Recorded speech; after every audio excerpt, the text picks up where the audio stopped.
বন্ধুরা, আমি অপর্ণা। কলেজ শেষ করে বাড়িতে আছি।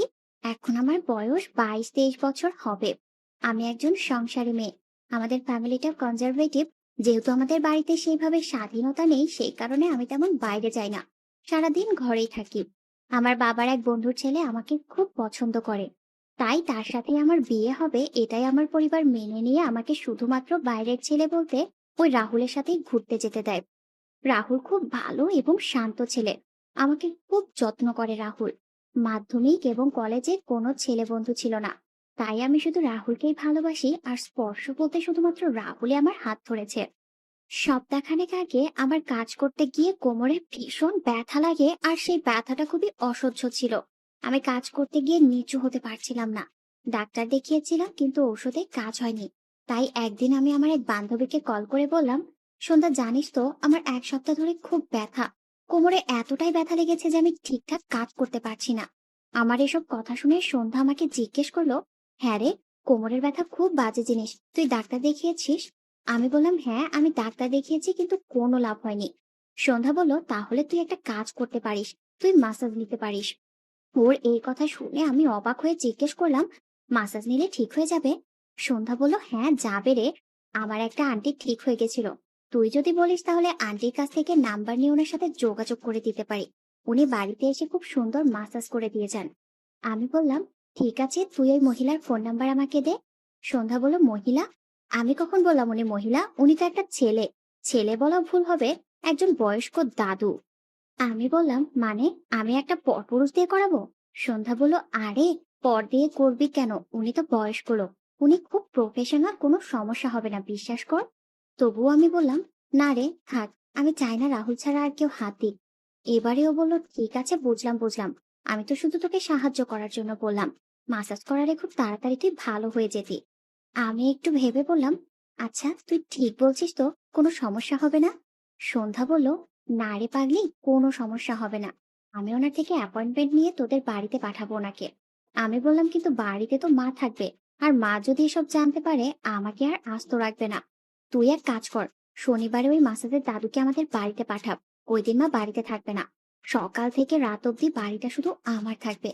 এ কথা শুনে সন্ধ্যা বলল, আচ্ছা তোর কি অন্য কোনো মতলব আছে নাকি? আমি বললাম, মানে কি মতলব থাকবে আমার? সন্ধ্যা এবার হেসে বলল, কিছুই না, ওই শুধু টিং টং আর থপাস থপাস। ওর এই কথা শুনে আমি সত্যি সত্যি লজ্জায় পড়ে গেলাম। তবু নিজেকে সামলে নিয়ে বললাম, সত্যি তোর অসভ্যতা আমি গেল না। উনি একজন বয়স্ক মানুষ, ওনার সাথে কি এসব করা ঠিক হবে? সন্ধ্যা বলল, তুই কি জানিস বয়স্ক লোকেরা বেশি করতে পারে? আমার তো শখ আছে বয়স্ক লোকের সাথে খেলার।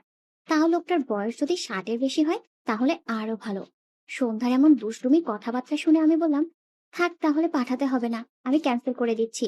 সন্ধ্যা ন্যাকামো করে বলল, আরে মামুনি রাগ করে না, আমি তো এমনি এমনি বললাম। ঠিক আছে, আমি শনিবার ওনাকে পাঠাচ্ছি। এইভাবে প্রায় 2 দিন কেটে গেল। শনিবার সকালে ব্যাগ নিয়ে মা মাসির বাড়ি 2 দিনের জন্য চলে গেল। এখন বাড়িটা শুধু আমার একার।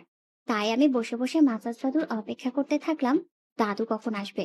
ড্রয়িং রুমের সোফার উপরে বসে বসে প্রায় 10টা থেকে 11:30 হয়ে গেল। আমি সোফায় বসে একটা ঘুম দিয়ে দিলাম। ঠিক সেই সময় আমাদের বাড়ির দরজায় একটা বেল বাজলো। আমিও তড়িঘড়ি করে উঠে এগিয়ে গেলাম দরজা খোলার জন্য।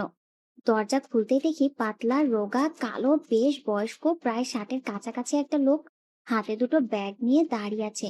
সে আমাকে বলল, গুড মর্নিং ম্যাডাম, আপনি মাসাজের জন্য ডেকেছিলেন তো? আমি বললাম, হ্যাঁ আমি ডেকেছিলাম, আসুন ভেতরে আসুন। উনি বললেন, ধন্যবাদ। এই বলেই দাদু আমার পিছু পিছু আমার সাথে ডাইনিং অব্দি হেঁটে চলে এলো। আমি ওনাকে বসতে বলায় উনি সোফার উপরে বসলেন। এরপর আমি চা অফার করলাম। প্রথমে লাগবে না বললেও আমি জোর করায় উনি আমার হাতে চা খেলেন। চা খাওয়ার পর উনি আমাকে বললেন, আপনার হাতের চা খুব সুন্দর হয়েছে। আমিও একটু লজ্জা সহ মুচকি হাসি দিয়ে ওনাকে বললাম, ধন্যবাদ। এরপর উনি আমাকে বললেন, তাহলে চলুন শুরু করা যাক। এই শুনে আমার একটু ভয় ভয় করছিল। তাই আমি ওনাকে জিজ্ঞেস করলাম, কেমন জায়গা হলে ভালো হয়? দাদু বললেন, সবচেয়ে ভালো হয় যদি বেড হয়। আমি বললাম, ঠিক আছে, একটু অপেক্ষা করুন, আপনি নাস্তাগুলো খান, তারপর আমি আমার ঘরের বেড রেডি করছি। এই মতো আমি ঘরে গিয়ে আমার বেডটা রেডি করে নিলাম। তারপর দাদুকে ঘরের বেড থেকে বললাম, এবার আপনি ভেতরে আসুন। দাদু সেই মতো দুটো ব্যাগ হাতে নিয়ে আমার বেডরুমে প্রবেশ করলো। আমি বেডরুমের বেডের উপর বসে আছি, আর দাদু তার ব্যাগ থেকে বডি মাসাজের তেল আর একটা তোয়ালে বের করে আনলেন। তারপর আমাকে বললেন, এবার আপনি শুয়ে পড়ুন। আমিও সেই মতো খাটের উপরে শুয়ে পড়লাম। দাদু প্রথমে পায়ের তলা মাসাজ করলো। করতে করতে দাদু আমাকে বলল, আপনার পায়ের পেশি খুব স্টিফ হয়ে আছে। আমি বললাম, হ্যাঁ দাদু জানি, সেই কারণেই কাজ করতে গিয়ে সমস্যা হচ্ছিল। তখন উনি বললেন, ও আচ্ছা, আপনার মোস্ট অয়েল ম্যাসেজ দরকার। সেই সময় আমার ভীষণ লজ্জা পেল। তাই দাদু বলল, আমি বুঝতে পারছি আপনি লজ্জা পাচ্ছেন, কিন্তু বিশ্বাস করুন আমি প্রফেশনাল।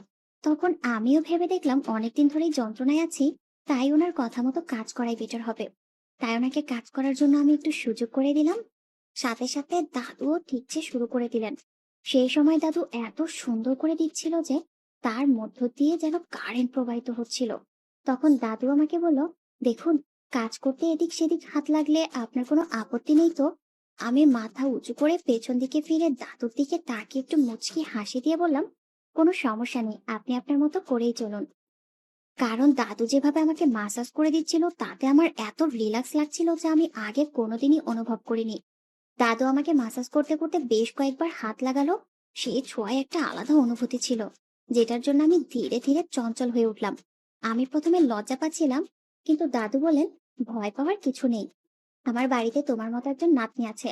আমিও ভেবে দেখলাম ইনি তো বয়স্ক, কি আর হবে। আর তাছাড়া বাড়িতে উনি আর আমি ছাড়া আর কেউ নেই, তাই কেউ কিছু জানতেও পারবে না। এইভাবে দাদু আমাকে খুব সুন্দর করে মাসাজ করতে লাগলো। এইভাবে প্রায় 1.5 ঘন্টা করলো। তারপর দাদু আমাকে বলল, ম্যাডাম আপনার মাসাজ হয়ে গেছে, আপনি এবার পরে নিতে পারেন।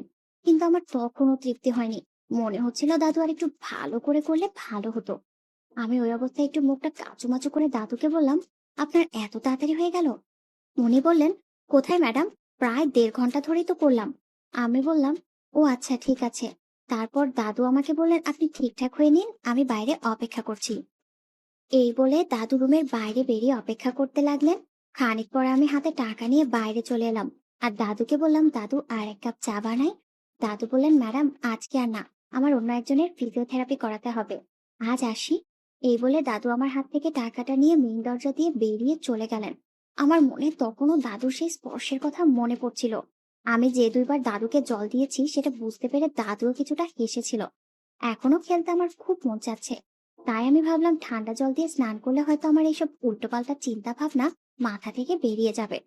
কিন্তু বেরোনো তো দূর কথা, আমার আরো বেশি বেশি করে মনে পড়তে লাগলো। আমি স্নান থেকে বেরিয়ে এসে লাঞ্চ করার পর আমার বান্ধবী সন্ধ্যাকে ফোন লাগালাম। তখনও আমাকে জিজ্ঞেস করলো, কি খবর দোস্ত, কেমন লাগলো? আমি বললাম, বেশ ভালোই লেগেছে, কিন্তু বুড়োটা উল্টোপাল্টা হাত দিয়েছে। এই কথা শুনে সন্ধ্যা অবাক হয়ে আমাকে বলল, মানে কি করেছে বুড়োটা? আমি বললাম, তেমন বাজে কিছু করেনি, কিন্তু আমাকে যেভাবে মাসাজ করছিল তাতে আমার কোমরের ব্যথা ঠিক হয়েছে ঠিকই, কিন্তু মনের ব্যথা বেড়ে গেছে। তখন সন্ধ্যা আমাকে বলল, কেন, কি হয়েছে একটু খুলে বলতো। তখন আমি ওকে সবকিছু খুলে বললাম। আমার কথা শুনেও আমাকে টিপ্পনি দিয়ে বলল, এবার বোঝ ঠেলা। আর হ্যাঁ, উনি কবে আসবেন? আমি বললাম, তেমন তো কিছু বলেনি নেক্সট কবে আসবে। সন্ধ্যা বলল, বয়স হয়ে গেছে তো তাই ভুলে গেছে, মাসাজ তোকে 2 দিন করাতে হবে। আমার পিসি 2য় দিন করার পরে অনেক ফুরফুরে এবং আনন্দময়ী হয়ে উঠেছিল। উনি মাঝে মাঝে দাদুকে ডেকে মাসাজ করিয়ে নেন। তখন আমি বললাম, ঠিক আছে তাহলে তুই কালকে দাদুকে আসতে বল, কাল রবিবার, কাল মা থাকছে না। সন্ধ্যা বলল, ঠিক আছে আমি দাদুকে বলছি রবিবার সকাল 10টায় যেতে। আমি বললাম, ঠিক আছে, তাই বলিস, নে রাখছি তাহলে। এই বলেই সন্ধ্যা ফোনটা রেখে দিল। কিন্তু তখন আমার অস্বস্তি কাটছিল না। আমি বিকালে একটু বাইরে ঘুরতে গেলাম। বাইরে বলতে সামনের গার্ডেনের পাশে একটা পিচ্ছি আছে, তার সাথে খেলতাম। এইভাবে খেলতে খেলতে বিকাল থেকে সন্ধ্যা হলো। আমিও খাওয়া দাওয়া করে টিভি দেখতে দেখতে শুয়ে পড়লাম। কিন্তু কেন জানি না রাতে আমার ঘুম হলো না। সারা রাত শুধু আজকের দাদুর সেই সব কথা মনে পড়ছিল। এইসব ভাবতে ভাবতে যখন আমি ক্লান্ত হয়ে গেলাম, প্রায় 2-3টে নাগাদ আমার ঘুম এলো আর আমি তখন ঘুমিয়ে পড়লাম। পরের দিন আমি প্রায় 9টার দিকে ঘুম থেকে উঠলাম। ঘুম থেকে উঠেই দেখি প্রায় 10-12টা মিস কল। তারপরে সন্ধ্যার 2-3টে মেসেজ। তাতে লেখা ছিল, দাদু হয়তো একটু তাড়াতাড়ি আসবে, তুই তৈরি থাকিস। আমি কিন্তু দাদুর সাথে ফুল প্যাকেজের জন্য অ্যাপয়েন্টমেন্ট নিয়ে নিয়েছি। দাদু 10টা 10:30টার মধ্যে তোর বাড়িতে পৌঁছে যাবে, সেই মতো তৈরি থাকিস। আমিও সেই মতো তাড়াতাড়ি রেডি হয়ে আমার ঘর গুছিয়ে দাদুর জন্য চা নাস্তা বানিয়ে ড্রয়িং রুমে অপেক্ষা করতে থাকলাম। আর বারবার জানালা দেখতে থাকলাম দাদু কখন আসবে, দাদু কখন আসবে। 10টা বেজে গেল, দাদু আসে না। আমার মনের ভেতর কেমন একটা খারাপ লাগা শুরু হলো। 10:30 বেজে গেল, তাও দাদু আসে না। সেই সময় আমার ভীষণ খারাপ লাগছিল যে আমি মুখের ভাষার মাধ্যমে বোঝাতে পারবো না। 11টা বেজে গেল, দাদু তাও আসার নাম নেই। আমি সত্যি এবার কান্না করে ফেলবো। আমি কেমন যেন একটু কাঁদো কাঁদো হয়ে গেলাম। চোখ লাল আর চোখ দিয়ে জল বেরিয়ে এলো। ঠিক সেই সময় আমি দূর থেকে দাদুর মাথা দেখতে পেলাম। সেই কালো চিকন চেহারা, মাথায় টাক আর সাদা চুল। দাদুকে দূর থেকে দেখে আমি কেমন যেন রাগ করে কেঁদে ফেললাম, কিন্তু তাড়াতাড়ি নিজেকে সামলে চোখ মুছে নিজেকে ঠিক করে নিলাম। আমি দোতলা থেকে নিচে এসে দরজা খুলে হাসি মুখে দাদুকে ভেতরে আসার জন্য আহ্বান জানালাম। দাদু আমার আহ্বান দেখে খুশি হয়ে আমার দিকে একটা উষ্ণ হাসি দিয়ে জিজ্ঞাসা করলো, এখন কোমরের ব্যথা একটু কমেছে তো? আমি খুশির স্বরে বললাম, হ্যাঁ, অনেকটাই কমে গেছে। এই নিন চা নিন। এরপর দাদু আর আমি চা খেতে খেতে অনেক রকমের গল্প করলাম। দাদু আমাকে বলল, আপনার বান্ধবী সন্ধ্যা আপনার জন্য ফুল প্যাকেজ অর্ডার দিয়েছে। আমি বললাম, হ্যাঁ, আমি ওকে অর্ডার দিতে বলেছিলাম। আমার এই কোমরের ব্যথা যত তাড়াতাড়ি সেরে যায়, ততই আমার জন্য ভালো। দাদু বলল, হ্যাঁ, ফুল প্যাকেজে অনেকের গায়ের ব্যথা, মনের ব্যথা কমে গেছে। আমি তো প্রফেশনাল, আমি জানি ব্যথা কিভাবে কমাতে হয়। এই বলে চায়ে চুমুক দিতে দিতে আমার দিকে তাকালো। আমিও অবুঝের মতো দাদুর দিকে তাকিয়ে একটু মুচকে হাসলাম। এরপর দাদু বলল, চলুন তবে ভিতরে যাওয়া যাক। তার আগেই এগ্রিমেন্টটা একটু সই করে দিন। আমি জিজ্ঞেস করলাম, এটা কি ধরনের এগ্রিমেন্ট? দাদু বলল, এটা তেমন কিছু না। আপনি যে ফুল প্যাকেজের পরিষেবা পেতে ইচ্ছুক সেই সম্বন্ধে সম্মতি জানালেন। এই এগ্রিমেন্ট সম্বন্ধে আপনি কোনো আইনি ব্যবস্থা নিতে পারবেন না। আমি দাদুর কথা শুনে হাসতে হাসতে বললাম, ও আচ্ছা, ঠিক আছে, দিন সই করে দিই। এই বলে আমি কলমটা নিয়ে সেই কাগজের উপরে সই করে দিলাম। এরপর দাদু আর আমি আমার ঘরে প্রবেশ করলাম। আজ আমি আর কালকের মতো লজ্জা পাচ্ছিলাম না। যেহেতু বাড়িতে কেউ নেই, তাই আমি বন্ধ করার তেমন প্রয়োজন মনে করিনি। তারপর দাদু যখন তেল নিয়ে শুরু করলো, ঠিক সেই সময় সন্ধ্যা আমাকে ফোন করলো।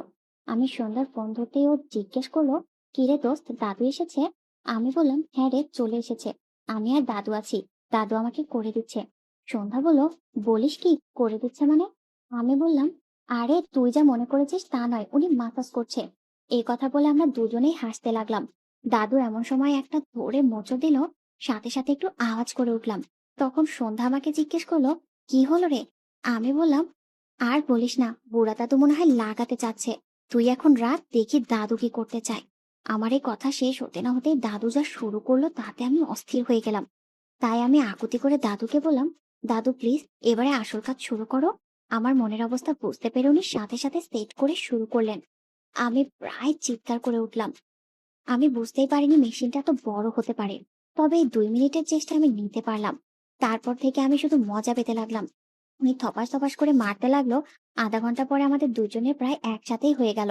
তখন আমি মনে মনে ভাবতে লাগলাম, বুড়া হলে কি হবে, মেশিনের জোর এখনো ঠিক আছে। এরপর থেকে মাঝে মাঝে সুযোগ পেলে ওনাকে ডেকে মাসাজ করে নিতাম, আর উনিও মনের সুখে লাগাতো।